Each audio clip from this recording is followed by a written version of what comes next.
ദൈവതിരുനാമത്തിന് മഹത്വം ഉണ്ടായിരിക്കട്ടെ. ഞാൻ ആദ്യമായിട്ടാണ് ഒരു സ്റ്റേജിൽ കയറി ഇങ്ങനെയൊക്കെ സംസാരിക്കുന്നത്. സ്റ്റേജിൽ കയറുന്നത് തന്നെ സാക്ഷ്യം പറയുന്നത്. ഞാനൊരു ഓർത്തഡോക്സ് സഭ അംഗമാണ്. എന്നിട്ട് പോലും ഞാൻ ആദ്യമായിട്ടാണ് ഇങ്ങനെ സാക്ഷ്യം പറയാനൊക്കെ വരുന്നത്. എൻ്റെ പേര് റിൻസി. ഞാൻ ചെങ്ങന്നൂർ നിന്നാണ് വരുന്നത്. ഞാൻ ഉടമ്പടി എടുക്കാൻ മെയിൻ കാരണം എൻ്റെ മമ്മിയാണ്.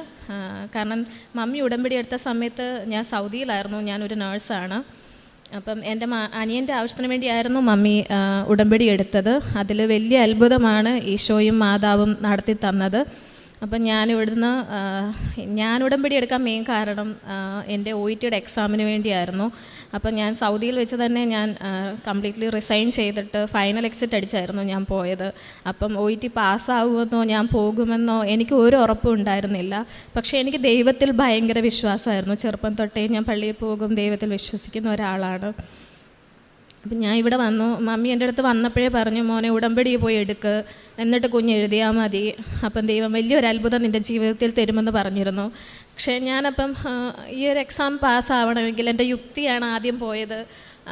ആദ്യം നന്നായി പ്രിപ്പയർ ചെയ്യുക. കാരണം ഞാൻ സൗദിയിൽ പോകുന്നതിന് മുമ്പ് ഒന്ന് OET അറ്റൻഡ് ചെയ്തിട്ടായിരുന്നു പോയത്. അപ്പോൾ എൻ്റെ 4 മൊഡ്യൂൾസിൽ ഒരു മൊഡ്യൂളായ റീഡിങ്ങിന് എനിക്ക് പോയായിരുന്നു. എനിക്ക് C ആയിരുന്നു കിട്ടിയത്. ബാക്കി എല്ലാ മൊഡ്യൂൾസിലും B ആയിരുന്നു. അപ്പം ആ സമയത്ത് ഞാൻ അധികം വേണ്ടത്ര പ്രിപ്പയർ ചെയ്തിട്ടുണ്ടായിരുന്നില്ല OETക്ക്. അപ്പം പിന്നെ ഞാൻ വിചാരിച്ചു, ശരി, ചിലപ്പം ദൈവം എനിക്കത് തരാഞ്ഞത്, ഞാൻ വേണ്ടത്ര എഫേർട്ട് അതിലെടുത്തിട്ടുണ്ടായിരുന്നില്ല, അതുകൊണ്ടായിരിക്കും ദൈവം എനിക്കത് തരാഞ്ഞെന്നായിരുന്നു എൻ്റെ ഒരു തോട്ട്.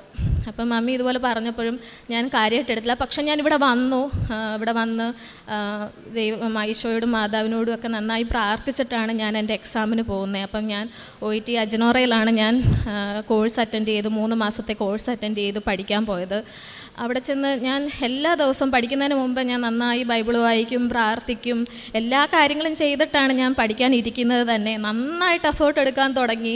അതായത് രാവിലെ ഇരിക്കും, വൈകുന്നേരമൊക്കെ ഉച്ചയ്ക്ക് ഒരു ആഹാരം, അല്ലെങ്കിൽ രാവിലത്തെ ഒരു ബ്രേക്ക്ഫാസ്റ്റ്, ഉച്ചയ്ക്കത്തെ ലഞ്ച്, ആ ഒരു ഇടവേളയല്ലാതെ ബാക്കി എല്ലാ സമയവും ഞാൻ ഇതിനു വേണ്ടി നല്ല രീതിയിൽ എഫേർട്ട് എടുത്ത് ഞാൻ പഠിക്കുകയാണ്. എൻ്റെ ജീവിതത്തിൽ ഞാനിങ്ങനെ പഠിച്ചിട്ടില്ല. ഇത്രയും നാൾ ഇവിടെ വരെ എത്തുന്നിടം വരെയും ഞാൻ അങ്ങനെ പഠിച്ചിട്ടില്ല. OETയിൽ എൻ്റെ കംപ്ലീറ്റ് എഫേർട്ട് ഞാൻ ഇടുകയാണ്, എന്നിട്ട് ഞാൻ പഠിക്കുകയാണ്. അപ്പം മമ്മി എനിക്ക് വേണ്ടി പ്രാർത്ഥിക്കുന്നുണ്ട്. അപ്പോൾ എനിക്ക് റീഡിങ് എനിക്ക് ഭയങ്കര ബുദ്ധിമുട്ടായിരുന്നു. കാരണം ഞാനങ്ങനെ ടെക്സ്റ്റ് വായിക്കുകയോ പത്രം വായിക്കുകയോ അങ്ങനെയുള്ള ഒരു ശീലം എനിക്കില്ല. അങ്ങനെയുള്ളവർക്കറിയാം അത് ഭയങ്കര ബുദ്ധിമുട്ടായിരിക്കും ആ ഒരു മൊഡ്യൂൾ പാസ്സായി എടുക്കുക എന്നുള്ളത്. കാരണം അത് ടൈം ഫ്രെയിം വെച്ചിട്ടുള്ള ഒരു എക്സാമാണ്. 15 മിനിറ്റ്സ് കൊണ്ട് നമ്മൾ 20 ക്വസ്റ്റ്യൻസ് ഒക്കെ കവറപ്പ് ചെയ്യാന്ന് പറഞ്ഞാൽ ഇച്ചിരി ബുദ്ധിമുട്ടുള്ള കാര്യമാണ് എന്നെപ്പോലുള്ളവർക്ക്. അപ്പം ഞാൻ മമ്മിയോട് പ്രത്യേകം പറയായിരുന്നു, മമ്മി പ്രാർത്ഥിക്കുമ്പോൾ അത് പ്രത്യേകം വെച്ച് പ്രാർത്ഥിക്കണം. പിന്നെ എനിക്ക് ഒരു ധൈര്യമില്ലായ്മയാണ്. അതായത് റീഡിങ്ങിൻ്റെ ക്വസ്റ്റ്യൻ ഇങ്ങോട്ട് തരുമ്പോൾ തന്നെ എന്നെ വിറയ്ക്കാൻ തുടങ്ങി. എനിക്ക് എക്സാം എഴുതാൻ ധൈര്യമില്ല. മമ്മീൻ്റെ അടുത്ത് പറഞ്ഞു, കുഞ്ഞ് ധൈര്യമായിട്ട് പൊക്കോ, ഈ വട്ടം നല്ല ധൈര്യമായിരിക്കും, ഒരു കുഴപ്പം ഉണ്ടാവില്ല, നീ പാസ്സാവും. അപ്പോൾ എൻ്റെ മനസ്സിൽ ഇങ്ങനെ ഭയങ്കരമായിട്ട് പറയുകയാണ്, ഞാൻ ഇത്ര എഫേർട്ട് എടുത്തുകൊണ്ട് ഞാൻ പാസ്സാകും, എനിക്ക് ഭയങ്കര ഇതാണ്. അപ്പം ഞാൻ ഈശോയോട് പ്രാർത്ഥിക്കുമ്പോഴും എൻ്റെ മനസ്സിൽ ഭയങ്കര ഇതാണ്, ഞാൻ പാസ്സാകും എന്നുള്ള ഉറച്ച വിശ്വാസമാണ്. എന്നിട്ട് പോയി എക്സാം എഴുതി. റിസൾട്ട് വന്നു. റിസൾട്ട് വരുമ്പോൾ എനിക്ക് ടെൻഷനൊന്നുമില്ല. കാരണം എനിക്കറിയാമല്ലോ ഞാൻ പാസ്സാകുമെന്നുള്ളൊരു ചിന്തയാണ് എൻ്റെ മനസ്സിൽ. അപ്പം റിസൾട്ട് വന്നപ്പം ശരിക്കും പാസ്സായി. എനിക്ക് റീഡിങ്ങിന് C+ഉം ആയി, ബാക്കി എല്ലാ മൊഡ്യൂൾസിലും B ആയി. പക്ഷേ അതെൻ്റെ അയർലൻഡ് സ്കോറാണ്. അപ്പോൾ എൻ്റെ ഡ്രീം എന്ന് പറഞ്ഞാൽ UK പോവുക, ലണ്ടനിൽ പോയി വർക്ക് ചെയ്യുക, ഇതാണ് എൻ്റെ ഡ്രീം. അപ്പം എനിക്ക് ഭയങ്കര സങ്കടം. ജയിച്ചതിൻ്റെ സന്തോഷമില്ല, നന്ദി പറച്ചിലില്ല, ഒന്നുമില്ല. ഈശോയോട്, ദൈവമേ നീ എനിക്ക് എന്തുകൊണ്ട് തന്നില്ല എന്നുള്ളൊരു പരാതി പറച്ചില്ലായി. അപ്പം മമ്മീൻ്റെ അടുത്ത് പറഞ്ഞു, നീ ഒന്നും ചെയ്യണ്ട, നീ ആദ്യം പോയി ഉടമ്പടി എടുക്കുക, ദൈവം നിൻ്റെ ആഗ്രഹം നിനക്കത് വിധിച്ചിട്ടുണ്ടെങ്കിൽ നിൻ്റെ ആഗ്രഹം ദൈവം നിനക്ക് നടത്തി തരുമെന്ന് പറഞ്ഞു. അങ്ങനെ റിസൾട്ട് വന്നതിൻ്റെ പിറ്റേ ദിവസം ഞാനും മമ്മിയും കൂടെ ഇവിടെ വന്ന് ഉടമ്പടി എടുക്കാൻ വേണ്ടി ഒരുങ്ങി തന്നെയാണ് വന്നത്. പക്ഷേ എൻ്റെ കയ്യിൽ പൈസയില്ല. അപ്പം ഞാൻ മമ്മിയോട് പറഞ്ഞു, മമ്മി നമ്മളെങ്ങനെ പോകും, കൃപാസനം വരെ എത്തണ്ടേ? അപ്പം മമ്മി പറഞ്ഞു, ദൈവം അതൊക്കെ നടത്തി തരുമെന്ന് പറഞ്ഞു. അങ്ങനെ സമയമായപ്പോൾ എല്ലാം റെഡിയായി. ഞങ്ങളിവിടെ വന്ന് ക്ലാസ് അറ്റൻഡ് ചെയ്യാൻ ഞാൻ കയറിയപ്പോൾ തന്നെ, അതായത് ഇവിടെ വന്നൊന്ന് പ്രാർത്ഥിച്ചിട്ട് ഞാൻ ക്ലാസ് അറ്റൻഡ് ചെയ്യാൻ അങ്ങോട്ട് പോകുന്നത്. കയറി ചെന്നപ്പോൾ തന്നെ എൻ്റെ മനസ്സിൽ, എൻ്റെ തലച്ചോറിൽ ഒക്കെ ഇരുന്ന് ആരോ സംസാരിക്കുകയാണ്, മോളെ നീ പാസ്സാകും, നീ നോക്കിക്കോ, നിൻ്റെ 4 മൊഡ്യൂൾസിലും നിനക്ക് B ഗ്രേഡ് കിട്ടി, നീ പാസ്സാകും, അത് നീ വിത്തിൻ 3-4 മാസത്തിനുള്ളിൽ, അതായത് മാർച്ചാണ് ഞാൻ ഡെഡ് ലൈൻ തരുന്നത്, അതിനുള്ളിൽ നീ പോയിരിക്കും എന്ന് പറഞ്ഞുകൊണ്ട് എൻ്റെ മനസ്സിലിരുന്ന് പറയാണ്. അപ്പം എനിക്ക് കണ്ണ് നിറഞ്ഞിട്ട് വയ്യ, കരച്ചിൽ വരെ. എനിക്ക് മമ്മിയോട് പറയണോ, ഞാൻ പക്ഷെ പറഞ്ഞില്ലായിരുന്നു. എനിക്ക് ഇവിടെ വന്ന് സാക്ഷ്യമായി അത് പറയണമെന്നുള്ള ആഗ്രഹമായിരുന്നു എൻ്റെ മനസ്സിൽ. അപ്പം എനിക്കതറിയാം, എൻ്റെ ഈശോയും എൻ്റെ മാതാവുമാണ് എന്നോട് സംസാരിച്ചത്. മകളെ, നിൻ്റെ കാര്യങ്ങളെല്ലാം ഒരു മുടക്കവും കൂടെ അത് നടന്നിരിക്കും എന്നുള്ളത് എൻ്റെ അടുത്ത് ഉടമ്പടി എടുക്കുന്നതിന് മുന്നേ എന്നോട് പറയുകയാണ്. അപ്പം ഞാനിത് ഈ സാക്ഷ്യം പറയുന്നത് നിങ്ങളുടെ ആഗ്രഹം നേടിയെടുക്കാൻ വേണ്ടി ആവരുത് ഇവിടെ വരുന്നത്. ദൈവത്തോട് കൂടുതൽ അടുക്കാൻ വേണ്ടി നിങ്ങളിവിടെ വരിക. കാരണം അച്ഛൻ എപ്പോഴും ഇവിടെ പറയുന്നത് നിങ്ങളുടെ ഭൗതികമായ കാര്യങ്ങളെല്ലാം നിങ്ങൾ മാറ്റിവെക്ക്. ഞാനൊരു ക്രിസ്ത്യാനി ആയതുകൊണ്ട് പറയുന്നതല്ല, ദൈവത്തോട് ചേർന്ന് നിൽക്കുമ്പോൾ നിങ്ങൾക്കത് മനസ്സിലാവും, ദൈവം നമ്മളെ സ്നേഹിക്കുന്നതിൻ്റെ ആഴം. അത് ഒരുപാട് കാര്യങ്ങളിൽ ഞാൻ സ്വയം അനുഭവിച്ചറിഞ്ഞിട്ടുള്ളൊരു വ്യക്തിയാണ്. അതുകൊണ്ടാണ് ഞാൻ പറയുന്നത്. ഇനി OETയുടെ എക്സാമിൻ്റെ കാര്യം പറയാം. ഞാനിവിടെ നിയോഗങ്ങൾ വെച്ചപ്പം ഞാൻ എൻ്റെ കാര്യങ്ങൾ സാധിച്ചു കിട്ടണമെന്ന് എൻ്റെ ആദ്യത്തെ നിയോഗമായി വെച്ചത്. എൻ്റെ നിയോഗമായി ഞാൻ വെച്ചത്, എൻ്റെ ഈശോയെ, ഞാൻ ഈ OETയിൽ തോറ്റാലും എനിക്ക് എങ്ങും പോകാൻ പറ്റിയില്ലേലും എനിക്ക് പ്രശ്നമില്ല. പക്ഷേ എനിക്കൊരു നെഗറ്റീവ് എൻ്റെ ലൈഫിലേക്ക് വരുമ്പം ഞാൻ നിന്നെ അകന്നു പോവരുത് ഒരിക്കലും. ഞാൻ എപ്പോഴും എൻ്റെ ജീവിതത്തിൽ എന്തൊക്കെ തടസ്സങ്ങൾ വന്നാലും എന്തൊക്കെ വിഷമങ്ങൾ ഞാൻ അനുഭവിക്കേണ്ടി വന്നാലും ഈശോയോടും മാതാവിനോടും ചേർന്ന് നിന്നുകൊണ്ട് എനിക്ക് ജീവിക്കാൻ പറ്റണം. അതായിരുന്നു എൻ്റെ ആദ്യത്തെ നിയോഗമായി ഞാൻ വെച്ചത്. പിന്നെയാണ് എൻ്റെ ഓരോരോ കാര്യങ്ങൾ എൻ്റെ ആവശ്യങ്ങൾ പറഞ്ഞ് ഞാൻ വെച്ചത്. അത് ഞാൻ വെച്ചപ്പോഴെല്ലാം, ദൈവമേ, നീ അത് ആഗ്രഹിക്കുന്നുണ്ടെങ്കിൽ മാത്രം എനിക്ക് തന്നാൽ മതി, അല്ലാതെ എൻ്റെ ഇഷ്ടത്തിനായി നീ തരണ്ട. ഇതെൻ്റെ ആവശ്യം ഞാൻ നിന്നോട് പറയുന്നു, പക്ഷെ നീ അത് എന്നിൽ ആഗ്രഹിക്കുന്നുണ്ടോ, ഞാൻ നിറവേറിയത് നീ കാണാൻ ആഗ്രഹിക്കുന്നുണ്ടോ, എന്നീ മാത്രം എനിക്ക് തന്നാൽ മതി എന്നായിരുന്നു ഞാൻ പ്രാർത്ഥിച്ചിരുന്നത്. അത്ഭുതമെന്ന് പറയട്ടെ, ഞാനിവിടുന്ന് എഴുതി വെച്ച് പോയ എല്ലാ നിയോഗങ്ങളും എനിക്ക് സാധിച്ചു കിട്ടിയെന്ന് തന്നെ ഞാൻ വേണമെങ്കിൽ പറയാം. കാരണം 1-2 നിയോഗങ്ങൾ എനിക്ക് ഉറപ്പാണ് സാധിച്ചു കിട്ടുമെന്ന്. കാരണം ഞാൻ പ്രാർത്ഥിക്കുന്നതേ എനിക്കത് സാധിച്ചു കിട്ടി എന്ന് പറഞ്ഞ് നന്ദി സൂചകമായാണ് ഞാനത് പ്രാർത്ഥിക്കുന്നത്. എനിക്കത് സാധിച്ചു തരണേ എന്നല്ല ഞാൻ പ്രാർത്ഥിക്കുന്നത്, എനിക്കത് കിട്ടിക്കഴിഞ്ഞു എന്നുള്ള ഉറച്ച വിശ്വാസത്തിലാണ് ഞാൻ അങ്ങോട്ട് പ്രാർത്ഥിക്കുന്നത്.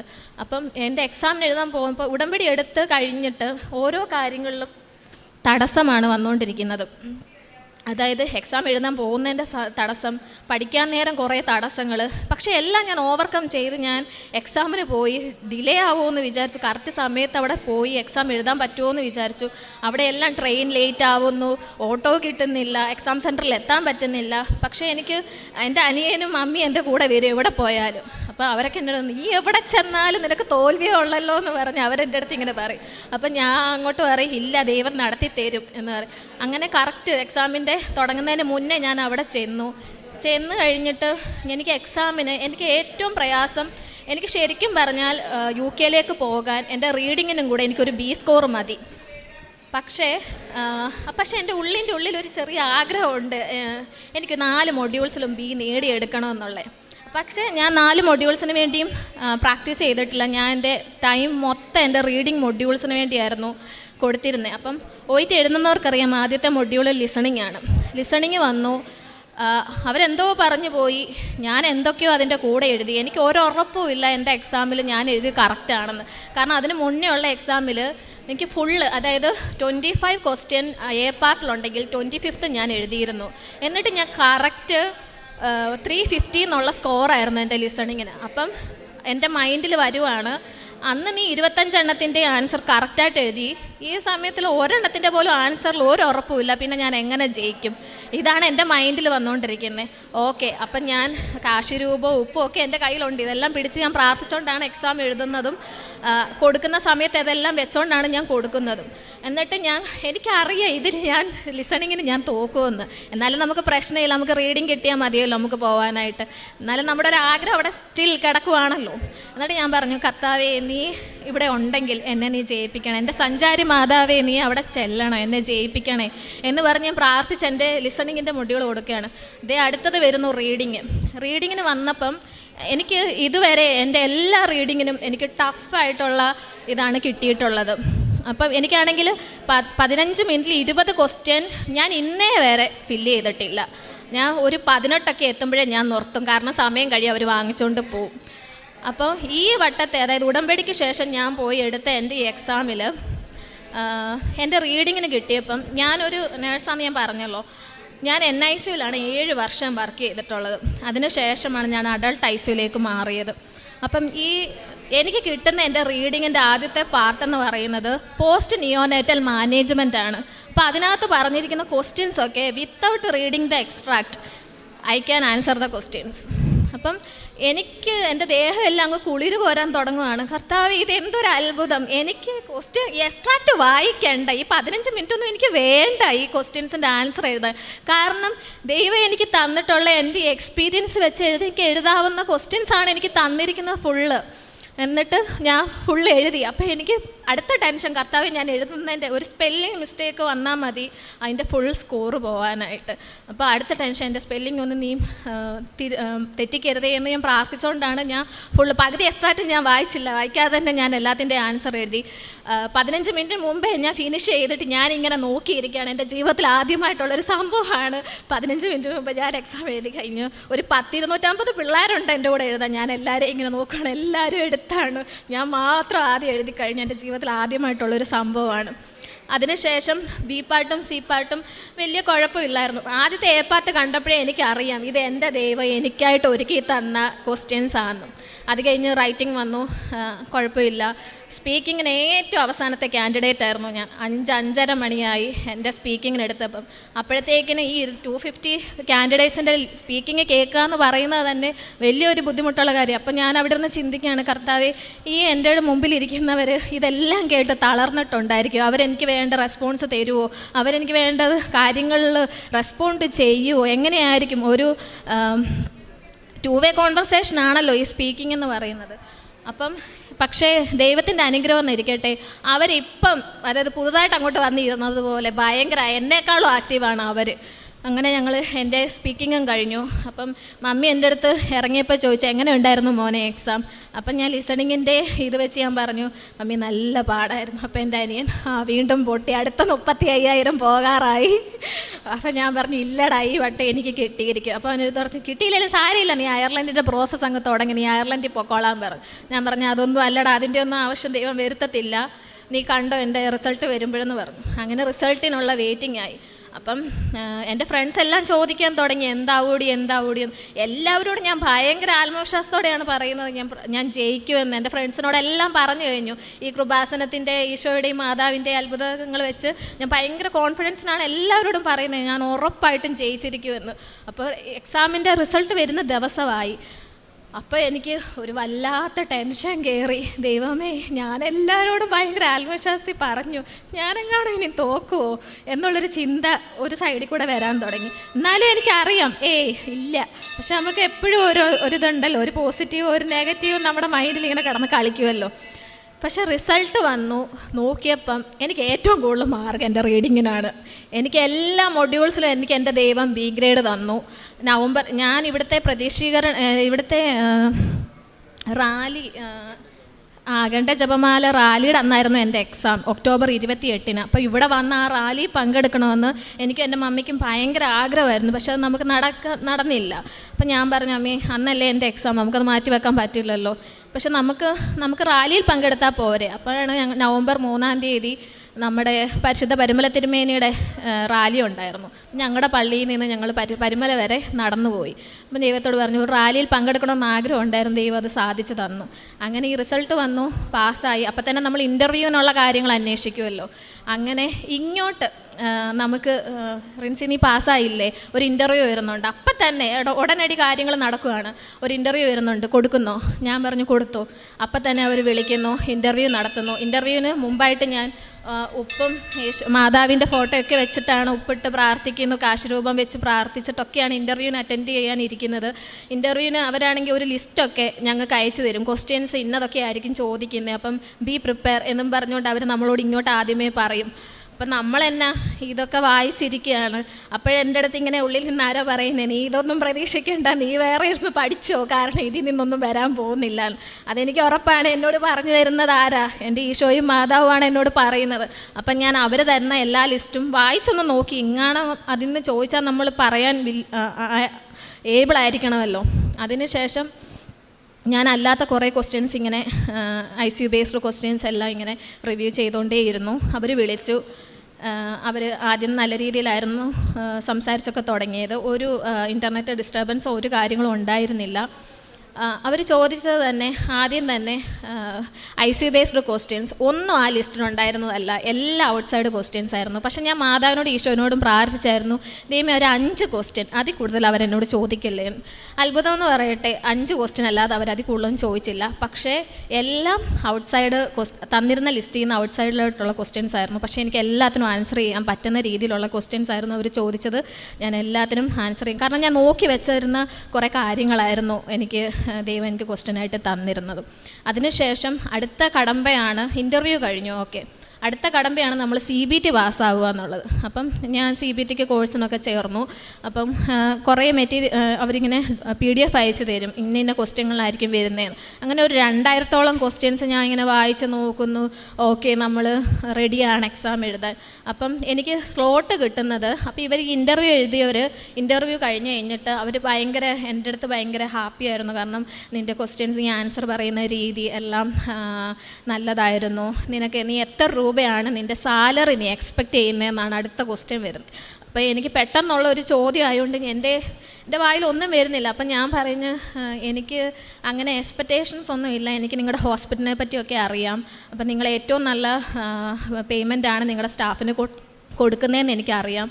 അപ്പം ഞാനതിൽ ഏറ്റവും ബെസ്റ്റാണ് പ്രതീക്ഷിക്കുന്നതെന്ന് പറഞ്ഞു. അപ്പോൾ അവരെൻ്റെ അടുത്ത് പറഞ്ഞു, അങ്ങനെ പറഞ്ഞാൽ പറ്റത്തില്ല, നിൻ്റെ ഇത്രയും വർഷത്തെ എക്സ്പീരിയൻസ് വെച്ച് നീ ഒരു സാലറി പറഞ്ഞേ പറ്റത്തുള്ളൂ എന്ന് പറഞ്ഞു. അപ്പം ഞാനൊരു എമൗണ്ട് അവരോട് പറഞ്ഞു. അപ്പോൾ അവർ ഓക്കെ ഞങ്ങൾ കോൺടാക്റ്റ് ചെയ്യാമെന്നും പറഞ്ഞ് അവർ ഫോൺ വെച്ചു. അതിനുശേഷമാണ് ഞാൻ ഈ CBTക്ക് വേണ്ടി പ്രിപ്പയർ ചെയ്യുന്നത്. CBTയുടെ സ്ലോട്ട് കിട്ടുന്ന അങ്ങ് ബാംഗ്ലൂരിൽ. അപ്പം ഞാൻ ഈശോയോടും മാതാവിനോടും പറഞ്ഞു, മാതാവേ ഞാൻ അവിടെ വരെ പോയി തിരിച്ചു വരണം, അത് ഇച്ചിരി ബുദ്ധിമുട്ടാണ് എന്നെ സംബന്ധിച്ചിടത്തോളം ഇപ്പോഴത്തെ ഈ സാഹചര്യത്തിൽ. എനിക്ക് നീ ഇവിടെ തന്നെ നാട്ടിൽ തന്നെ എനിക്കൊരു സ്ലോട്ട് തരണേന്ന് പറഞ്ഞ് പ്രാർത്ഥിച്ചു. ഞാൻ പോകുന്നതിൻ്റെ അന്ന്, എൻ്റെ എക്സാമിൻ്റെ അന്ന് ഞാൻ ചുമ്മാ ഇരുന്ന് എൻ്റെ സെൻറ്ററുകളൊക്കെ ഒന്ന് നോക്കി. അപ്പം വേണ്ടട രാജഗിരിയിൽ ഒറ്റ സ്ലോട്ട് ഫ്രീ ആയി കിടക്കുന്നു. ഞാൻ അപ്പം തന്നെ, അതായത് രാവിലെ 10 മണിക്ക് ഞങ്ങൾക്ക് ട്രെയിൻ, 6 മണിക്ക് ഞാൻ പ്രാർത്ഥന കഴിഞ്ഞ്, അതായത് 5:30 പ്രാർത്ഥന കഴിഞ്ഞ് ഞാൻ ഇരുന്ന് ഇങ്ങനെ നോക്കിക്കൊണ്ടിരിക്കുക. അപ്പോൾ എനിക്കായിട്ട് ദൈവം അവിടെ ഒരു സ്ലോട്ട് ഒഴിച്ചിട്ടിരുന്നു. ഞാനത് ബുക്ക് ചെയ്തു. ഞാൻ എറണാകുളം രാജഗിരിയിൽ പോയി എക്സാം എഴുതി. എക്സാം എഴുതാൻ ചെന്നപ്പോഴേ ഞാനിങ്ങനെ പ്രാർത്ഥിച്ചുകൊണ്ടാണ് പോകുന്നത്.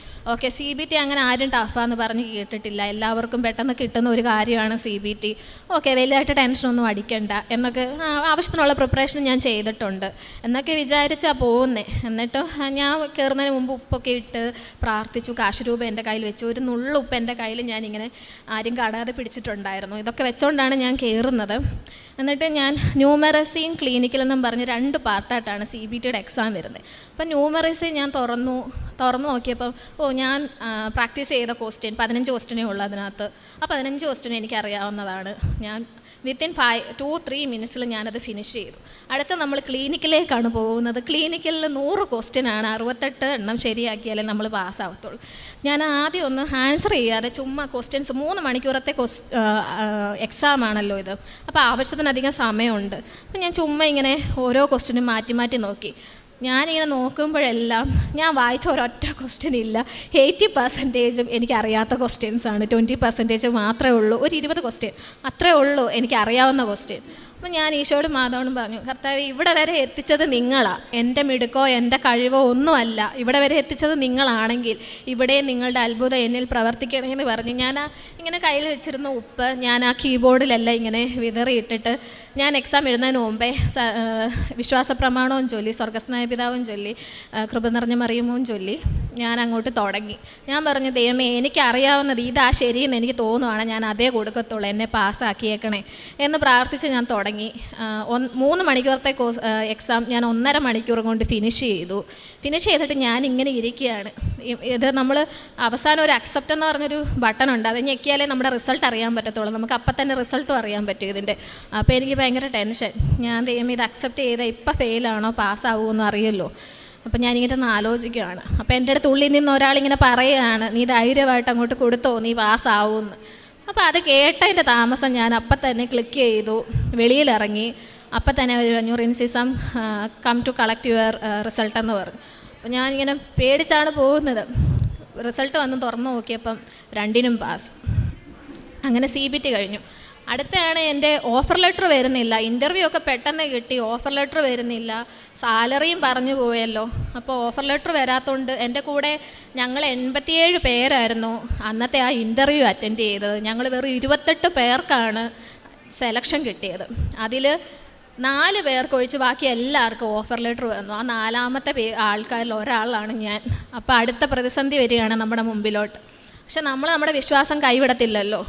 അപ്പം ഞാനാണെങ്കിൽ ഈശോയോടും മാതാവിനോട് ഇങ്ങനെ പ്രാർത്ഥിക്കുകയാണ്, സാരമില്ല, ഇച്ചിരി വൈകിയാലും കുഴപ്പമില്ല, പക്ഷെ നീ വൈകുമ്പം ഏറ്റവും നല്ലത് എനിക്ക് നീ തരുമോ എന്നുള്ളൊരു ഭയങ്കര വിശ്വാസമാണ് എനിക്ക്. അപ്പോൾ എൻ്റെ കൂടെയുള്ള ബാക്കിയുള്ള ആൾക്കാരുണ്ടല്ലോ 24 പേര്, എല്ലാവരുമായിട്ട് അത്യാവശ്യം കോണ്ടാക്ട്സ് ഒക്കെ ഉണ്ട്. അവരെല്ലാം വന്നോ എന്ന് പറഞ്ഞ് ഓരോ ദിവസം നമ്മളിങ്ങനെ വിളിച്ചുകൊണ്ടിരിക്കുകയാണ്. അന്നില്ല എന്നുള്ള സ്ഥിരം മറുപടി. അങ്ങനെ എൻ്റെ ആദ്യത്തെ ഉടമ്പടിയുടെ 90ാമത്തെ ദിവസം എത്താറായി. എന്നിട്ടും എൻ്റെ ഓഫർ ലെറ്റർ എനിക്ക് വരുന്നില്ല. പക്ഷേ ബാക്കിയുള്ള പ്രോസസ്സിങ് എല്ലാം ഞങ്ങൾ സ്റ്റാർട്ട് ചെയ്ത് കഴിഞ്ഞു ഈ ഹോസ്പിറ്റലിലേക്കുള്ള. അപ്പോൾ അതിന് കുറേ പൈസയൊക്കെ നമ്മുടെ കയ്യിൽ നിന്ന് ചിലവാകും. നമ്മൾ കുറേ എഫേർട്ടൊക്കെ എടുക്കണം, കുറേ ഓടണം, അങ്ങനെയൊക്കെയുള്ള കാര്യം. നമ്മുടെ ഡോക്യുമെൻറ്റ്സ് എല്ലാം സബ്മിറ്റ് ചെയ്യാൻ വേണ്ടി നമ്മളെല്ലാം റെഡിയാക്കി വെച്ചിരിക്കുകയാണ്. ഈ ഓഫർ ലെറ്ററും കൂടെ ഒന്ന് വന്നാൽ മതി. അങ്ങനെ ഇരിക്കുമ്പം എൻ്റെ ജനുവരി 20-ാം തീയതിയാണ് എൻ്റെ ഉടമ്പടി തീരുന്നത്. അപ്പം അച്ഛൻ്റെ എന്നും ചൊവ്വാഴ്ച ധ്യാനം നമ്മൾ യൂട്യൂബിൽ കൂടെ കേൾക്കും. അപ്പം ഒരു ദിവസത്തെ ധ്യാനത്തിൽ ഞാൻ കേൾക്കുകയാണ്, നിങ്ങളുടെ ഉടമ്പടി തണുക്കാൻ കാരണം നിങ്ങളുടെ ചിന്തകൾ, നിങ്ങളുടെ പ്രാർത്ഥനകൾ, നിങ്ങളുടെ ദൈവത്തിലുള്ള വിശ്വാസം കുറയുമ്പോഴായിരിക്കും നിങ്ങളുടെ ഉടമ്പടി തണുക്കുന്നതെന്ന്. അപ്പം ഞാനിങ്ങനെ ഇത് കേൾക്കുമ്പോൾ ഞാനിങ്ങനെ ഉള്ളിലിങ്ങനെ പറയും ദൈവത്തോട്, ദൈവമേ ഞാൻ എന്താണ് ചെയ്തത്, എനിക്ക് ഇത് തണുക്കാനും വേണ്ടി ഞാൻ എന്താ ചെയ്യുക, എനിക്കറിയാം എനിക്കൊരു യോഗ്യതയില്ല ഇതൊന്നും കിട്ടാൻ, പക്ഷേ എന്നിട്ടും നീ എന്നെ ഇവിടെ വരെ എത്തിച്ചു. എന്നിട്ട് എനിക്ക് ഭയങ്കര പ്രതീക്ഷയാണ് നീ എനിക്കിത് തരുമെന്ന്. പക്ഷെ 20ാമത്തെ ദിവസം എത്തിയിട്ട് ഒരനക്കവും ഇല്ല. അപ്പം ഞാൻ തലേ ദിവസം, അതായത് 19-ാം തീയതി രാത്രി ഞാൻ പ്രാർത്ഥിക്കുകയാണ്, കർത്താവേ നാളെ 20 എൻ്റെ ഉടമ്പടി, ആദ്യത്തെ ഉടമ്പടി തീരുക, എനിക്ക് തീരുന്നതിന് മുമ്പ് നീ എനിക്കൊരു ആൻസർ തരണം, എൻ്റെ ഓഫർ ലെറ്റർ വരണമെന്ന് ഞാൻ പ്രാർത്ഥിച്ചു. 3:30-ക്കും രാത്രി 3:30-ക്കും ഉച്ചയ്ക്ക് 3:30-ക്കും ഒക്കെ ഞാൻ എഴുന്നേറ്റ് പ്രാർത്ഥിക്കും. എന്തൊക്കെ തിരക്കുണ്ടെങ്കിലും ഞാൻ അതൊക്കെ മാറ്റി വെച്ച് പ്രാർത്ഥിക്കും, ബൈബിള് വായിക്കും, ദൈവത്തോടും മാതാവിനോടും അടുത്തിരുന്ന് ഞാൻ എപ്പോഴും ഞാൻ അവരോടാണ് എൻ്റെ മമ്മിയോടും സഹോദരങ്ങളോടും പപ്പയോടും ഒക്കെ മിണ്ടുന്നതിനേക്കാൾ കൂടുതൽ ഞാൻ എൻ്റെ ഉള്ളിൽ ദൈവത്തോട് എപ്പോഴും സംസാരിച്ചുകൊണ്ടിരിക്കുന്ന ഒരു വ്യക്തിയാണ്. കാരണം എൻ്റെ ക്ലോസ് എന്താ പറയുക, എൻ്റെ ബെസ്റ്റ് ഫ്രണ്ടാണ് എൻ്റെ ഈശോ. അപ്പം ഞാൻ എപ്പോഴും ഇങ്ങനെ സംസാരിച്ചുകൊണ്ടിരിക്കും. അപ്പോൾ എൻ്റെ അടുത്ത് പറയും നീ പേടിക്കാതെ എന്ന് പറയുവാണ്. അങ്ങനെ 20-ാം തീയതി ആയി. രാവിലെ 10 മണിക്ക് എനിക്കൊരു കോൾ വരികയാണ്. അതും വീഡിയോ കോളാണ് വരുന്നത്. ഞങ്ങൾ 4 പേരെ ഉൾപ്പെടുത്തിക്കൊണ്ട് അവരൊരു വീഡിയോ കോൾ തന്നിരിക്കുകയാണ്, നിങ്ങളുടെ ഓഫർ ലെറ്റർ ഇന്ന് തരും എന്ന്. അവരതിന് തെളിവ് സഹിതമാണ് അവർ ഞങ്ങൾക്ക് മെയിൽ അയച്ചിരിക്കുന്നത്. വീഡിയോ കോളിൽ കാണിച്ചു തന്നിരിക്കുകയാണ്.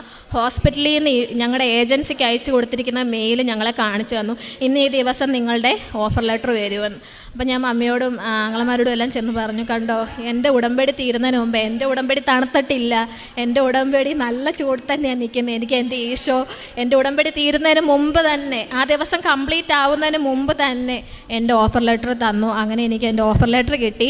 ഞാൻ ചോദിച്ചതിലും ഒരു 10,000 രൂപ കൂടുതലാണ് എനിക്ക് എൻ്റെ ഈശോയും മാതാവും സാലറിയായി തന്നത്. കാരണം ഞാൻ ഒട്ടും പ്രതീക്ഷിച്ചില്ല എനിക്ക് അത്രയും സാലറി കിട്ടുമെന്ന് ഞാൻ ഒരിക്കലും പ്രതീക്ഷിച്ചില്ല. ഞാൻ എൻ്റെ ഒരു അബദ്ധത്തിൽ വന്നു പോയതാണ്. പക്ഷേ ഓഫർ ലെറ്റർ വന്ന് സാലറി പാക്കേജ് നോക്കിയപ്പം 10,000 രൂപ അതേ ഞാൻ ചോദിച്ചതിനേക്കാളും കൂടുതൽ. അപ്പം എനിക്ക് ഈ കാണുന്നവരോടും ഇത് കേൾക്കുന്നവരോടും അല്ലെങ്കിൽ ഈശോയെ മാതാവിനെയൊക്കെ അറിയാനിരിക്കുന്നവരോടൊക്കെ പറയാനുള്ളത്, നിങ്ങൾ ദൈവത്തിൽ വിശ്വസിക്കുക. കാരണം എനിക്കിപ്പം ഒരു 32 ഇയറായി. എന്നെപ്പോലുള്ള ഒരുപാട് പേര് ഈ സമൂഹത്തിലുണ്ട്. നമ്മളെ ഡിസ്ട്രാക്റ്റ് ചെയ്യുന്ന ഒരുപാട് കാര്യങ്ങൾ ഈ സമൂഹത്തിലുണ്ട്, ഒരുപാട് കാര്യങ്ങളുണ്ട്. അതിലേക്കൊന്നും ഇതൊക്കെ ഈ ഡിസ്ട്രാക്ഷൻസ് ഒക്കെ നമുക്ക് ടെമ്പററി ആയിട്ടുള്ളൊരു ഹാപ്പിനെസ് തന്നിരിക്കും. കാരണം ഞാനും അങ്ങനത്തെ ഒരാളായിരുന്നു, ടെമ്പററി ഹാപ്പിനെസ്സിൻ്റെ പുറകെ പോവുക. അങ്ങനെ ഞാൻ ദൈവത്തിൽ നന്നായി വിശ്വസിക്കുന്ന ഒരാളായിരുന്നിട്ട് കൂടിയും ഞാൻ അങ്ങനെയൊക്കെ എൻ്റെ ജീവിതത്തിൽ ഉണ്ടായിട്ടുണ്ട്. പക്ഷേ അതെല്ലാം വളരെ വളരെ ടെമ്പററിയാണ്. ആരും നമ്മുടെ കൂടെ, ഈ നിൽക്കുന്ന മമ്മി പോലും ചിലപ്പോൾ നാളെ എൻ്റെ ജീവിതത്തിൽ ഉണ്ടായിരിക്കത്തില്ല. എനിക്ക് എല്ലാവരും ഉണ്ട്, പപ്പയുണ്ട്, മമ്മിയുണ്ട്, സഹോദരങ്ങളുണ്ട്, കുടുംബക്കാരുണ്ട്, ഫ്രണ്ട്സുണ്ട്. ഈശോ എനിക്ക് ഒരുപാട് ഫ്രണ്ട്സിനെ തന്നിട്ടുണ്ട്. എന്ത് വേണേലും തേജിച്ച് എൻ്റെ കൂടെ നിൽക്കുന്ന അത്രയ്ക്കും നല്ല ഫ്രണ്ട്സിനെ എനിക്ക് ദൈവം തന്നിട്ടുണ്ട്. പക്ഷേ ഇവരിലൊന്നുപോലും അല്ല എൻ്റെ ആശ്രയം. എൻ്റെ ആശ്രയം ഫുൾ എൻ്റെ ഈശോയിലാണ്, എൻ്റെ മാതാവിലാണ്. അപ്പം ഞാൻ ഈ ഇനി ദൈവത്തെ അറിയാനിരിക്കുന്നവരോട് ഞാൻ തുറന്ന് പറയുകയാണ്, നിങ്ങളെല്ലാത്തിനേക്കാൾ ഉപരിയായി നിങ്ങൾ നിങ്ങളുടെ ദൈവത്തെ സ്നേഹിക്കുക. നിങ്ങളുടെ ജീവിതത്തിൽ അത്ഭുതങ്ങൾ കൊണ്ട് ദൈവം നിറയ്ക്കും. ഞാൻ ഒരു യോഗ്യതയില്ലാത്ത എന്നെ ഇവിടെ കൊണ്ട് നിർത്തി ദൈവം ഒരു സാക്ഷ്യം പറയിപ്പിക്കുന്നുണ്ടെങ്കിൽ എന്നെക്കാൾ യോഗ്യത ഉള്ളവരായിരിക്കുമല്ലോ ഇവിടെ ഇരിക്കുന്നതും അല്ലെങ്കിൽ എന്നെ കണ്ടുകൊണ്ടിരിക്കുന്നവരും ഒക്കെ. അപ്പം നിങ്ങളുടെ ജീവിതത്തിലും എന്തായാലും ഒരു അത്ഭുതം നിറഞ്ഞിരിക്കും. അതുപോലെ തന്നെ എനിക്ക് ലണ്ടനിൽ കിട്ടണമെന്നായിരുന്നു എൻ്റെ ആഗ്രഹം ഫുള്ള്. ഓഫർ ലെറ്റർ വന്നപ്പം കറക്റ്റ് ലണ്ടനിൽ തന്നെയായിരുന്നു എൻ്റെ ഹോസ്പിറ്റൽ എനിക്ക് അവർ തന്നിരുന്നതിൽ ഏറ്റവും നല്ല ഹോസ്പിറ്റലാണ് എനിക്ക് ജോലിയും കിട്ടിയത്. അതുപോലെ തന്നെ എൻ്റെ പപ്പ ദൈവവിശ്വാസിയൊക്കെയാണ്. പക്ഷേ ഇങ്ങനെ കൃപാസനത്തിൽ വരുന്നതും ഇവിടെ വന്ന് പ്രാർത്ഥിക്കുന്നതൊന്നും പുള്ളിക്ക് തീരെ താല്പര്യമില്ല. പ്രത്യേകിച്ച് ഞാനും മമ്മിയും ധ്യാനം കയറുന്നത്, ഞങ്ങൾ രാവിലെയും വൈകിട്ടും ഇരുന്ന് ഈ തിരി കത്തിച്ച് വെച്ച് പ്രാർത്ഥിക്കുന്ന പരിപാടി എല്ലാത്തിനും പുള്ളിക്ക് അങ്ങ് എതിർപ്പാണ്. ഇതിൻ്റെ ഒന്നും ആവശ്യമില്ല, നിങ്ങൾ ദൈവത്തെ മനസ്സറിഞ്ഞങ്ങ് വിളിച്ചാൽ മതി, ഇതിൻ്റെ ഒന്നും ആവശ്യമില്ല. കുറേ പേരെന്നോട് ഇങ്ങനത്തെ ഈ ഡയലോഗ് പറഞ്ഞിട്ടുണ്ട്. ഇവിടെ വരികയും ഉടമ്പടി എടുക്കുകയും ഒന്നും വേണ്ട. ഉടമ്പടി എടുക്കുന്ന എന്തോ വേറെ എന്തോ കാര്യമാണെന്നാണ് എല്ലാവരുടെയും ചിന്ത. അല്ല, ദൈവത്തിനോട് നമ്മൾ കുറച്ചും കൂടെ അടുക്കുന്നു, അത്രയേ ഉള്ളൂ ഈ ഉടമ്പടി എന്ന് വെച്ച് കഴിഞ്ഞാൽ. അപ്പം പപ്പ ഇങ്ങനെ പറയുമ്പം ഞങ്ങൾ ആദ്യമൊക്കെ ഇങ്ങനെ എതിർത്ത് പറയായിരുന്നു. പപ്പായ്ക്ക് അതിൻ്റെ മാഹാത്മ്യം മനസ്സിലാവാത്ത, അനുഭവം വരുമ്പോഴേ അത് മനസ്സിലാവത്തുള്ളൂ. ഓരോന്നൊക്കെ ഇങ്ങനെ എതിർത്ത് പറയും. പിന്നെ ഞങ്ങളത് പറയാണ്ടായി. ഞങ്ങൾ പ്രതികരിക്കാണ്ടായപ്പം പപ്പായും പിന്നെ ഞങ്ങളോട് ഇങ്ങനെ സംസാരമൊന്നുമില്ല. പക്ഷേ ഞങ്ങൾ ഒരിക്കലും ഇത് നിർത്താൻ, എൻ്റെ മരണം വരെയും എനിക്ക് ദൈവം ആരോഗ്യം തരുന്ന സമയം വരെയും ഞാൻ ഈ ഉടമ്പടിയിലായിരിക്കും, എൻ്റെ മമ്മിയും ഉടമ്പടിയിലായിരിക്കും. ഞങ്ങളത് വിട്ട് കളയില്ല. കാരണം ഞങ്ങളുടെ ജീവിതത്തിൽ, എൻ്റെ ജീവിതത്തിൽ മാത്രമല്ല, എൻ്റെ മമ്മിയുടെ ജീവിതത്തിൽ, എൻ്റെ അനിയൻ്റെ ജീവിതത്തിൽ, എൻ്റെ കാര്യത്തിൽ, എൻ്റെ കൂട്ടുകാരുടെ കാര്യത്തിൽ, അങ്ങനെ ഒരുപാട് പേരുടെ ജീവിതത്തിൽ അത്ഭുതങ്ങൾ നടന്നിട്ടുണ്ട്. അത്ഭുതങ്ങൾ നടന്നുകൊണ്ട് മാത്രമല്ല, ദൈവസ്നേഹം ശരിക്കും അറിയാൻ പറ്റിയതിൻ്റെ ഒരു ഉത്തമമായ ബോധ്യത്തിൽ നിന്നാണ് ഞാൻ സംസാരിക്കുന്നത്. നിങ്ങളെല്ലാവരും ദൈവത്തോട് അടുക്കണം. ബാക്കി എല്ലാ കാര്യങ്ങളും മാറ്റിവെച്ച് അടുക്കുക. എൻ്റെ പപ്പയുടെ കാര്യം പറയാൻ വന്നത്, പപ്പായ്ക്ക് അങ്ങനെ അസുഖങ്ങളൊന്നും വരുന്ന ഒരാളല്ല. ഞാൻ എൻ്റെ ഒരു അറിവിൽ എൻ്റെ പപ്പ അസുഖം പിടിച്ച് കിടക്കുന്നത് ഞാനങ്ങനെ കണ്ടിട്ടേ ഇല്ല.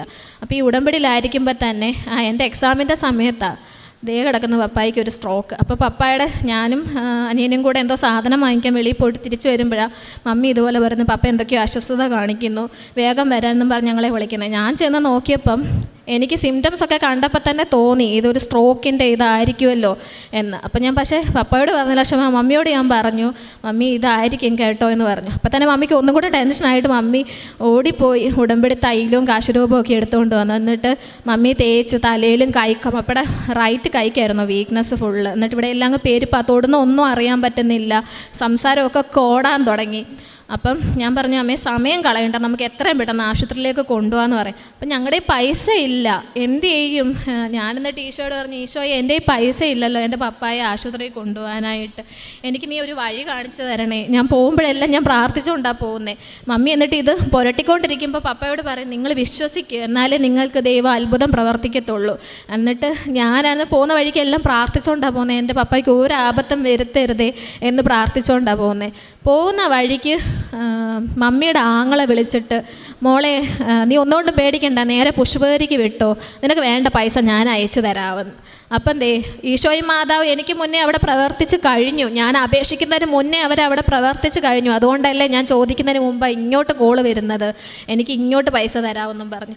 അങ്ങനെ പപ്പായെയും കൊണ്ട് പോയി, ഒരു മുടക്കവും കൂടാതെ എല്ലാം നേരെ ചെന്നു. MRI ചെയ്തു. MRI റിപ്പോർട്ട് വന്നപ്പോഴേ ഡോക്ടേഴ്സ് പറഞ്ഞു ഒരു മൈൽഡ് ഇസ്കീമിക് സ്ട്രോക്കാണ്, നമുക്ക് ഇപ്പം മരുന്നിൻ്റെ ഒന്നും ആവശ്യമില്ല. അങ്ങനെ റെയറായിട്ടാണ് ഇങ്ങനെ മരുന്നൊന്നും കൊടുക്കേണ്ട ആവശ്യകത വരാത്തത് എന്ന്. അപ്പം എൻ്റെ മനസ്സിലറിയാമല്ലോ ഈശോയും മാതാവും പപ്പായുടെ ശരീരത്തിൽ പ്രവർത്തിച്ചുകൊണ്ടാണ് പപ്പായ്ക്ക് അത് വലിയൊരു ഇതായി മാറാഞ്ഞെന്ന്. എന്നിട്ട് ഞങ്ങൾ ഒരാഴ്ച അവിടെ കിടന്നു. അപ്പോൾ എൻ്റെ എക്സാമിൻ്റെ സമയമാണ് ഈ ഒരാഴ്ച. എനിക്ക് ഒരാഴ്ചയും കൂടെ ഉള്ളൂ എൻ്റെ എക്സാമിനും. ഞാൻ എന്നിട്ട് എന്ത് ചെയ്തു, പപ്പായുടെ കൂടെ ഇരിക്കണമല്ലോ. ഞാനിരിക്കുന്ന പപ്പായ്ക്ക് ധൈര്യമാണ്. അപ്പം ഞാനിരുന്നിട്ട് പപ്പായുടെ അടുത്തിരുന്ന് OET പ്രിപ്പറേഷൻസ് എല്ലാം. അപ്പോൾ കൂടെയുള്ള നഴ്സുമാരെല്ലാം ചോദിക്കും, OET പഠിക്കുവാണല്ലേ എന്നൊക്കെ ചോദിക്കുമായിരുന്നു. എന്നിട്ട് ഞാൻ ആ കട്ടിലിരുന്ന് എൻ്റെ സമയം ഞാൻ പാഴാക്കുന്നില്ല. ഞാൻ നന്നായിട്ട് എഫേർട്ട് എടുക്കുന്നതിൻ്റെ കൂടെ നന്നായിട്ട് ദൈവത്തെയും മുറുക്കെ പിടിച്ചു. ഞാൻ ഉടമ്പടിയിലായിരുന്നു. ഞാൻ ഒരുപാട് കാര്യങ്ങൾ, അത് കഴിഞ്ഞിട്ട് എൻ്റെ വിസ, അപ്പോൾ എൻ്റെ ഓഫർ ലെറ്റർ വരാൻ ലേറ്റ് ആയല്ലോ. പക്ഷേ അപ്പോഴത്തേക്കിനും ഞാൻ എൻ്റെ വിസയ്ക്ക് വേണ്ട ഡോക്യുമെൻറ്റ്സ് എല്ലാം ഞാൻ കളക്ട് ചെയ്തിരുന്നു. അതിനൊന്നും എനിക്ക് ദൈവം ഒരു തടസ്സവും വരുത്തിയില്ല. ചോദിക്കുമ്പോൾ എല്ലാ ഹോസ്പിറ്റലും, ഞാൻ വർക്ക് ചെയ്ത എല്ലാ ഹോസ്പിറ്റലിൽ നിന്നും പേപ്പറുകൾ എനിക്ക് കിട്ടി, കോളേജിൽ നിന്ന് പേപ്പറുകൾ കിട്ടി. ഞാൻ എല്ലാ കാര്യങ്ങളും റെഡിയാക്കി വെച്ചിരിക്കുകയാണ്. എന്നിട്ട് ഞാൻ ഈശോയോടും മാതാവോടും പറഞ്ഞു, ഓഫർ ലെറ്റർ വരാൻ എന്നെ ഇത്രയായിട്ട് വിഷമിപ്പിച്ചില്ലേ, ഇനി എൻ്റെ കാര്യങ്ങളിലൊന്നും തടസ്സം വരുത്തല്ലേ എന്ന്. ഞാൻ ഡോക്യുമെൻറ്റ്സ് കൊച്ചി VFS ഗ്ലോബലിൽ കൊണ്ട് സബ്മിറ്റ് ചെയ്തു. 3-ാമത്തെ ദിവസം എനിക്ക് എൻ്റെ വിസ എൻ്റെ കയ്യിൽ കിട്ടി. അങ്ങനെ എത്ര പേർക്ക് കിട്ടിയിട്ടുണ്ടായിരിക്കുമെന്ന് എനിക്കറിയില്ല. എൻ്റെ കൂടെ ഉണ്ടായിരുന്നവർക്കെല്ലാം മിനിമം ഒരാഴ്ചയെങ്കിലും എടുത്തവരാണ്. പക്ഷേ എനിക്ക് എൻ്റെ 3-ാമത്തെ ദിവസം എൻ്റെ വിസ കയ്യിൽ കിട്ടി. അത് കഴിഞ്ഞ് അതായിരുന്നു എൻ്റെ അവസാന സാക്ഷ്യം. പിന്നെ അതെ, ഞാനൊരു ദിവസം ഇങ്ങനെ പ്രാർത്ഥിച്ചുകൊണ്ടിരിക്കുകയാണ്.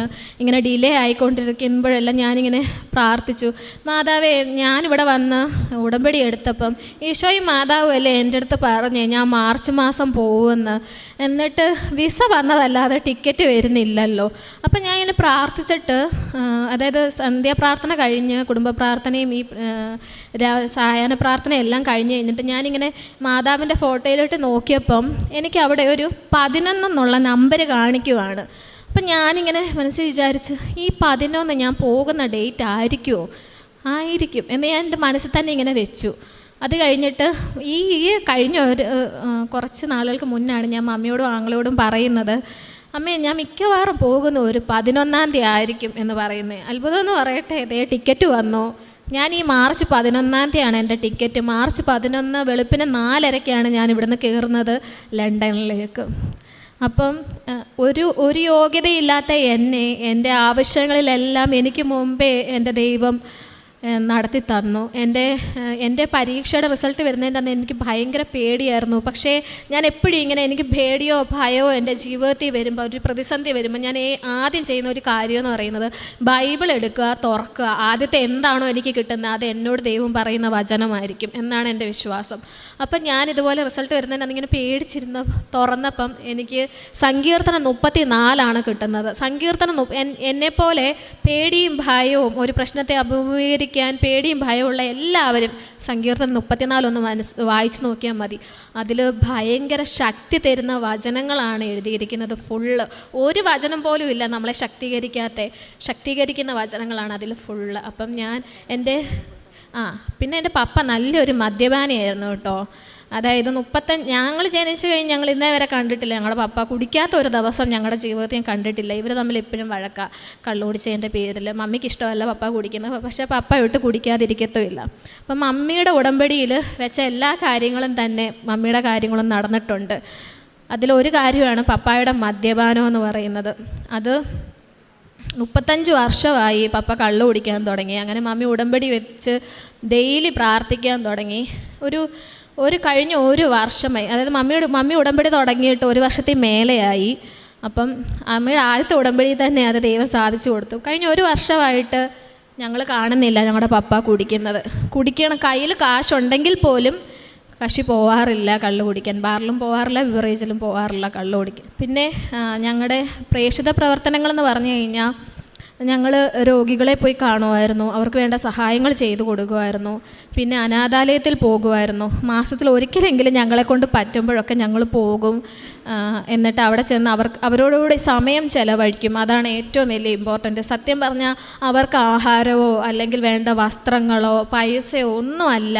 അവിടെ ചെല്ലുമ്പോൾ നമുക്കറിയാം അവർ നമ്മളോട് സംസാരിക്കാൻ കാണിക്കുന്ന ഇൻട്രസ്റ്റ് കാണുമ്പോൾ അറിയാം അവരെല്ലാം ഭയങ്കരമായിട്ട് ലോൺലിനെസ് അനുഭവിക്കുന്നവരാണ്. അവർക്ക് ഒരാളെ കിട്ടണം സംസാരിക്കാൻ. അപ്പം ഞാനും മമ്മിയും പോയി അവരുടെ കൂടെ കുറേ സമയം ചെലവഴിച്ചിട്ടുണ്ട്. അവരുടെ കാര്യങ്ങൾ കേൾക്കുക, അവരുടെ സങ്കടങ്ങൾ കേൾക്കുക, അവരുടെ ആവശ്യങ്ങൾ കേൾക്കുക.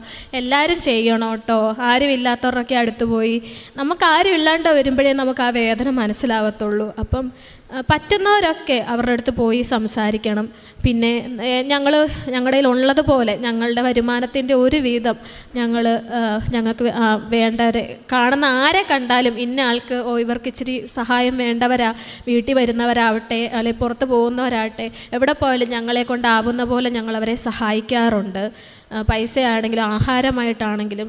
ഇനിയും മുമ്പോട്ട് ദൈവം നമുക്കൊരനുഗ്രഹം തരുമ്പം നമ്മൾ ഇതൊന്നും മറന്നു പോകാതെ, ഞാൻ എപ്പോഴും ദൈവത്തോട് പ്രാർത്ഥിക്കുന്ന ഒരു കാര്യമാണ്, ദൈവമേ നീ എന്നെ ഉയർത്തുമ്പം പക്ഷെ ഞാൻ വന്ന വഴി എന്നെ നീ മറപ്പിക്കരുത്, ഞാൻ അങ്ങനെ ഒരു അഹങ്കാരിയായി മാറരുത്. എപ്പോഴും എന്നെക്കൊണ്ട് പറ്റുന്ന പോലെ സഹായം എല്ലാവർക്കും ചെയ്യാൻ, ആവശ്യമുള്ളവരെ എല്ലാവരെയും സഹായിക്കാൻ എന്നെ നീ ഇടയാക്കണേ എന്നാണ് ഞാൻ പ്രാർത്ഥിച്ചിട്ടുള്ളത്. പത്രം എവിടെ പോയാലും ഞങ്ങൾ കൊടുക്കും. അത് ആശുപത്രി ആവട്ടെ, പള്ളി ആവട്ടെ, ബസ് സ്റ്റാൻഡ് ആവട്ടെ, റെയിൽവേ സ്റ്റേഷൻ ആവട്ടെ, പഠിക്കാൻ പോകുന്ന ഇൻസ്റ്റിറ്റ്യൂട്ട് ആവട്ടെ, എവിടെ പോയാലും ഞങ്ങൾ പത്രം കൊടുക്കാറുണ്ട്. ഇനിയും ഉടമ്പടിയിലായിരിക്കുമെന്ന് ഞാനിവിടെ വെച്ച് പ്രതിജ്ഞ എടുക്കുകയാണ് എൻ്റെ ജീവിതാവസാനം വരെ. അപ്പം ഇത്രയാണ് എൻ്റെ സാക്ഷ്യം. അവസാനമായി ഞാൻ നന്ദി പറയുകയാണ്. എൻ്റെ എല്ലാ കാര്യങ്ങളിലും എന്നെ കൂടെ നിർത്തി എന്നെ ഇത്രത്തോളം സ്നേഹിച്ച എൻ്റെ ദൈവത്തിനോടും എൻ്റെ മാതാമച്ചിയോടും ഞാൻ 1000 നന്ദി പറയുകയാണ്. Thank you. പരിശുദ്ധ അമ്മയുടെ മധ്യസ്ഥതയിൽ തൻ്റെ വ്യക്തി ജീവിതത്തിലൊപ്പം അമ്മ ഇവർ രണ്ടുപേരും ഉടമ്പടി എടുത്തവരാണ്. അതുകൊണ്ട് ഒരു കുടുംബത്തിലുള്ളവരാണെങ്കിലും നമുക്കിപ്പോൾ ഈ പ്രൊഫഷണൽ കോഴ്സുകൾ പഠിക്കുന്ന 18 വയസ്സ് കഴിഞ്ഞ ഒരു ഉടമ്പടി എടുക്കാമെന്ന് പറയുന്നുണ്ട്. ഒരു കുടുംബത്തിൽ തന്നെ 2 പേരും 3 പേരും ഉടമ്പടി എടുത്തവർ ഉണ്ടാകുന്നത് ഇപ്പോൾ സ്വാഭാവികമാണ്. അപ്പോൾ ഈ ഒരു സാക്ഷ്യം വളരെ വ്യക്തമായിട്ട് ഓരോ കാര്യങ്ങളും വിശുദ്ധമായിട്ട് പറഞ്ഞിട്ടുണ്ട്. ഇതിലേറ്റവും പ്രധാനപ്പെട്ടത് തൻ്റെ ഈ ചെറുപ്പകാലഘട്ടത്തിൽ ലഭിക്കുന്ന ബോധ്യമാണ് ഇതിലേറ്റവും പ്രധാനപ്പെട്ടത്. ഇപ്പം ഒരുപക്ഷെ ആരാധന സഹായിച്ചിട്ടുണ്ട്. അച്ഛൻ എപ്പോഴും ഓർമ്മപ്പെടുത്തുന്ന ഒരു കാര്യമെന്ന് പറയുന്നത്, നമ്മൾ ഫലത്തിൽ അല്ലെങ്കിൽ പുറമേ നിന്ന് നോക്കുമ്പോൾ എപ്പോഴും ഉടമ്പടി ഭൗതികമായ കാര്യങ്ങളെ ലക്ഷ്യം വെക്കുന്നതായിട്ട് നമുക്ക് തോന്നത്തുള്ളൂ. അത് ദൈവത്തിനും ഇതറിയാം. ഒരു പക്ഷേ കർത്താവ് തൻ്റെ സുവിശേഷ പ്രഘോഷണം ആരംഭിക്കുന്ന ആദ്യ സമയങ്ങളിൽ കർത്താവ് ഒരുപാട് അടയാളങ്ങളും അത്ഭുതങ്ങളും പ്രവർത്തിക്കുന്നതായിട്ട് ബൈബിൾ വായിക്കുന്നുണ്ട്. കുറച്ചപ്പുറത്തിന് ശേഷം കർത്താവ് കുറച്ച് പേരെ മാത്രം തിരഞ്ഞെടുത്ത് വേർതിരിച്ച് മാറ്റി അവർക്ക് സ്പെഷ്യൽ ട്രെയിനിങ് കൊടുക്കുകയും ശിഷ്യന്മാരായിട്ട് കരുതുകയും ചെയ്യും. കുറച്ചുകൂടെ കഴിയുമ്പം അനശ്വരമായ സ്വർഗത്തിനെക്കുറിച്ചും സ്വർഗീയ രഹസ്യങ്ങളെക്കുറിച്ചും കർത്താവ് അവർക്ക് പഠിപ്പിച്ചു കൊടുക്കും. അപ്പം കൂടെ ഉണ്ടായിരുന്ന ബാക്കി അത്ഭുതം കണ്ടവരും ഇപ്പോൾ നമ്മൾ ഈ കുരിശിൻ്റെ വഴിക്കിലൊക്കെ നമ്മൾ വ്യക്തമായിട്ട് വായിക്കും. ഫലം അനുഭവിച്ചവരൊക്കെ അങ്ങ് പതുക്കെ അങ്ങ് പോകും. ഈ ഒരു സുവിശേഷവൽക്കരണത്തിൻ്റെ ഒരു മോഡ് ഇവിടെയുമുണ്ട്. കാരണം ഉടമ്പടി എന്ന് പറയുന്നത് ഒരു ആത്മീയ വളർച്ചയ്ക്കുള്ളതാണെന്നുള്ള കാര്യം ഉടമ്പടി എടുത്ത് പ്രാർത്ഥിച്ച് ജീവിക്കുന്നവർക്ക് ഒരു 1-2 പുതുക്കൊക്കെ കഴിയുമ്പോൾ മനസ്സിലാവും. കാരണം ഇതിലേറ്റവും പ്രധാനപ്പെട്ടത് സാക്ഷ്യങ്ങൾ ഇവർ ലഭിച്ച കാര്യങ്ങളെല്ലാം പറഞ്ഞതിന് ശേഷം ഇവർ മറ്റുള്ളവരെ സഹായിച്ചതും ഓരോരുത്തർക്കും ഓരോ ബോധ്യമാണ് കിട്ടുന്നത്. ഇന്ന് ഇദ്ദേഹം പറഞ്ഞ ബോധ്യം അനുസരിച്ച് നമ്മൾ ഒരുപാട് പേർക്ക് വേണ്ടി സമയം കണ്ടെത്തണം. അത് ദൈവം ആഗ്രഹിക്കുന്നുണ്ടെന്ന് അത് വ്യക്തമായിട്ട് കർത്താവ് തന്നെ മത്തായി 25 പറയാനുണ്ട്. ഞാൻ നഗ്നനായിരുന്നു, ഞാൻ വിജാതീയനായിരുന്നു, എനിക്ക് വസ്ത്രമില്ലായിരുന്നു, അപ്പോൾ ഇത് കർത്താവ് തന്നെ ആഗ്രഹിക്കുന്ന ഒരു കാര്യമാണ്. ഇത് പുതിയ കാര്യങ്ങളൊന്നുമല്ല. ഒരു പക്ഷേ ഉടമ്പടി എന്ന വാക്ക് കേൾക്കുമ്പോൾ ഒരു പുതുമ തോന്നുമെങ്കിലും ദൈവം എന്താണോ ഒരു വ്യക്തിയിൽ നിന്ന് ആഗ്രഹിക്കുന്നത്, അല്ലെങ്കിൽ ഈശോ എങ്ങനെയാണോ ജീവിച്ചത് അതുപോലെ ഓരോ വ്യക്തിയും ജീവിക്കണമെന്ന് സമയബന്ധിതമായിട്ട്. അപ്പം സ്വാഭാവികമായിട്ടൊരു ചോദ്യം, അങ്ങനെ ജീവിച്ചാൽ പോരെ, എന്തിനാണ് ഉടമ്പടി എടുക്കുന്നത്? പക്ഷേ അങ്ങനെ പറഞ്ഞിട്ട് ഇത്രയും നാളായിട്ട് എത്ര പേര് ദൈവത്തിന് വേണ്ടി ജീവിച്ചിട്ടുണ്ട്, എത്ര ദൈവാനുഭവങ്ങൾ ഉണ്ടായിട്ടുണ്ടെന്നാണ് ചോദ്യം. ഒരു പക്ഷേ ഇങ്ങനെ പറയുന്നവരൊക്കെയും ഒരു പക്ഷേ ഒന്നും ചെയ്യാതിരിക്കുന്നതാണ് സ്വാഭാവികമായിട്ട്. കാരണം സമയബന്ധിതമായിട്ട് ഒരു കൃത്യമായൊരു ട്രെയിനിങ്ങും കൃത്യമായിട്ടുള്ള ഒരു നോട്ടവും കരുതലും ഉണ്ടാകുമ്പോൾ മാത്രമേ ഒരു വളർച്ച ഉണ്ടാകത്തുള്ളൂ. അത് നമ്മുടെയൊക്കെ കുട്ടിക്കാലം നോക്കുമ്പോൾ ഏറ്റവും നല്ലതുപോലെ അപ്പനും അമ്മയും നോക്കി വളർത്തുന്നവർക്കാണ് ഏറ്റവും ഫലം ലഭിക്കുക. അത് ലോകത്തിൻ്റെ യുക്തി അങ്ങനെയാണല്ലോ. ഏറ്റവും നല്ലോണം പഠിക്കുന്നവർക്ക് ഏറ്റവും നല്ല മാർക്ക്, ഏറ്റവും സ്ട്രിക്റ്റായിട്ടുള്ള ടീച്ചറിന് ഏറ്റവും നല്ല മാർക്കുള്ള സ്റ്റുഡൻസിനെ കിട്ടുമെന്നൊക്കെ പറയുന്നത് പോലെ സമയബന്ധിതമായിട്ടൊരു ആത്മീയ കാര്യങ്ങൾ ദൈവം ക്രമീകരിക്കുവാനായിട്ട് ഈ ഇടത്ത് ദൈവം ഉപയോഗിക്കുന്നുള്ളതാണ് ഏറ്റവും പ്രധാനപ്പെട്ടത്. അതിൽ എല്ലാ മതത്തിലുള്ളവരും ഇവിടെ വരികയും ആ ഒരു പ്രാർത്ഥനയിലേക്ക് വരുമ്പോൾ കർത്താവ് അങ്ങനെ ഈ സുവിശേഷത്തിൽ പറയണത് പോലെ അവൻ എല്ലാ ജനതകൾക്കും വേണ്ടിയുള്ള രക്ഷയുടെ പ്രകാശം എന്നാണ് പറയണം. അപ്പോൾ ഈ ഒരു ബോധ്യത്തിൽ വരുമ്പോൾ ഇതുപോലെ ചെറുപ്പക്കാരുടെ ഇവിടെ സാക്ഷ്യം പറയുന്നതിൽ നല്ലൊരു ശതമാനം പേരും ഗ്രാജുവേറ്റ്സായിട്ട് പഠിച്ച് ബോധ്യമുള്ളവരാണ്. നിങ്ങൾക്കറിയാം, ഒരു കാര്യം ബോധ്യപ്പെടാതെ ചെറുപ്പക്കാരും മൈക്കെടുത്തൊന്നും സംസാരിക്കത്തില്ല. ഏറെ പ്രത്യേകിച്ച് ഒരു ദൈവത്തിൻ്റെ കാര്യങ്ങൾ അതൊക്കെ അറിയണമെങ്കിൽ നമ്മൾക്ക് തന്നെ ദേവാലയങ്ങളിൽ ചെന്നിട്ട് ഒരാളോടൊരു വചനം പറയാനായിട്ട് അൾത്താരിലോട്ട് കയറി വരാൻ പറഞ്ഞാൽ മതി. ഒരു പക്ഷേ നല്ലൊരു ശതമാനം പേരും വരത്തില്ല. കാരണം അവർക്ക് പ്രത്യേകിച്ച് ഒരു ബോധ്യത്തിൽ പറയാനായിട്ടൊന്നുമില്ല. ഒരു പക്ഷേ കുടുംബ പ്രാർത്ഥന മുടങ്ങാത്ത കുടുംബമാണെങ്കിലും കുർബാന മുടങ്ങാത്ത കുടുംബമാണെങ്കിലും അവർക്ക് പെട്ടെന്ന് ഈശോനെ മാതാവിനെക്കുറിച്ച് പറയാൻ പറഞ്ഞാൽ ഒന്നും ഉണ്ടാവണമെന്ന് നിർബന്ധമില്ല. ആ ഒരു സാഹചര്യത്തിലാണ് ഇന്ന് ഓരോ ദിവസവും അണിനിരന്ന് ഒരുപാട് പേര് ദൈവത്തിനെക്കുറിച്ച് വ്യക്തമായിട്ടുള്ള അനുഭവമായിട്ട് ഇവിടെ എത്തിച്ചേരണത്. അത് ഈശോയും മാതാവും കൂടെ നിൽക്കണുണ്ട്. കാരണം നമ്മൾ ദൈവത്തിൻ്റെ നാമത്തിലാണല്ലോ നമുക്ക് സമയമില്ലാത്ത സമയം കണ്ടെത്തി, അല്ലെങ്കിൽ ഇല്ലാത്ത സമ്പത്ത് കണ്ടെത്തി, ഒരു പരിചയമില്ലാത്ത നമ്മൾക്കൊന്നും തിരികെ കിട്ടാത്ത ഒരു സ്ഥലത്ത് പോയി ദൈവം ഇടപെടുമെന്നുള്ളൊരൊറ്റ വിശ്വാസത്തിൽ അവർക്ക് വേണ്ടി സമയം കണ്ടെത്തുന്നു, അവർക്ക് വേണ്ടി ഇറങ്ങിത്തിരിക്കുന്നു, ദൈവസ്നേഹത്തോടെ പ്രാർത്ഥിക്കുന്നു. രാവിലെ ചിലർ സാക്ഷ്യം പറയുമ്പോൾ രസമാണ്. രാവിലെ 5:30 ഞാനിതുവരെ കണ്ടിട്ട് പോലും ഇല്ല. ഉടമ്പടി എടുത്തതിന് ശേഷം 5:30 എഴുന്നേക്കാൻ തുടങ്ങിയെന്നവരെ പറയുന്ന സാക്ഷ്യങ്ങളുണ്ട്. പിള്ളേർ സാക്ഷ്യം പറയും. അപ്പോൾ അങ്ങനെ ഓരോരുത്തരും ജീവിതത്തിൽ ഫസ്റ്റ് മൊമെൻറ്റ് തന്നെ ദൈവത്തെ വിളിച്ച് ഇങ്ങനെ തുടങ്ങി, ഇതുവരെ തുറക്കാത്ത ബൈബിൾ തുറന്ന്, ഇതുവരെ പോകാത്ത പള്ളിയിൽ പോയി, ഇങ്ങനെ ഒരാൾ ദൈവത്തിലേക്ക് 2 സ്റ്റെപ്പ് എടുത്തു വെക്കുമ്പോൾ ദൈവം സത്യവാനായതുകൊണ്ട് ഇവൻ പേരെടുത്ത് വെക്കുന്ന ദൈവത്തിൽ വിശ്വസിച്ചായതുകൊണ്ട് ദൈവം ഇത് ആശീർവദിക്കും. ഒരു പക്ഷേ ഇതുപോലെ ജീവിതത്തിൻ്റെ പ്രത്യേകമായ നിമിഷങ്ങളിൽ വ്യക്തമായിട്ട് ഈശോയുടെ മാതാവിൻ്റെ സാന്നിധ്യം അനുഭവിച്ചുകൊണ്ടാവാം, ഒരുപക്ഷെ ബൈബിൾ തുറക്കുമ്പോൾ ലഭിക്കുന്ന വചനത്തിലൂടെ ആവാം, അല്ലെങ്കിൽ മാതാവ് തന്നെ നേരിട്ട് കണ്ടുവെന്നും പ്രത്യക്ഷപ്പെടുന്ന എത്ര പേരാണ് ഇവിടെ ഒന്ന് പറയണത്. അപ്പോൾ എന്തു തന്നെയാണെങ്കിൽ ഈ യാത്രയിൽ എവിടെയെങ്കിലും വെച്ച് ദൈവം നമുക്കൊരു ഉറപ്പും ബോധ്യവും നൽകും. അത് വിശ്വസ്തയോടെ നിൽക്കുന്നവർക്ക്, ദൈവസ്നേഹത്തോടെ നിൽക്കുന്നവർക്ക്. അപ്പം ഈ ഒരു സാക്ഷ്യം നമുക്കിതിന് സഹായിക്കട്ടെ. അപ്പം ഇനിയും ഉടമ്പടിയിൽ ഈ മകൾ പറയണ പോലെ മുന്നോട്ട് പോകുമ്പം ഈ ഒരു അനുഭവത്തിൻ്റെ തികവിൽ എപ്പോഴും എളിമയോടെ നിലനിൽക്കുവാനായിട്ട് എല്ലാവർക്കും സാധിക്കട്ടെ എന്നും, ഉടമ്പടിയിൽ ഇനിയും ഒരുപാട് ദൈവാനുഭവങ്ങൾ ഉണ്ടാകട്ടെ എന്നും നമുക്കിപ്പോൾ കേട്ടുകൊണ്ടിരിക്കുന്നു. ഇപ്പോൾ ഒരു മാസം എങ്ങനെ പോയാലും 10-600 സാക്ഷ്യം, ഒരു 10,000-8,000 സാക്ഷ്യം എടുത്ത് നമുക്ക് ലഭിക്കുമ്പോൾ ഇതിന് നമുക്ക് ദൈവത്തിന് നന്ദി പറയാം. ഇനിയും ഒരുപാട് പേരുടെ ജീവിതത്തിൽ ദൈവാനുഭവമായിട്ട് മാറി ഈ മകളെയും ദൈവം അനുഗ്രഹിക്കട്ടെ എന്ന് പ്രാർത്ഥിക്കുന്നു. ഈ മകൾക്കും കുടുംബത്തിനും ആ മുഴുവൻ ലഭിച്ച എല്ലാ അനുഭവങ്ങൾക്കും നമുക്ക് കരങ്ങളടിച്ച് ദൈവത്തിൻ്റെ നാമം മഹത്വപ്പെടുത്താം.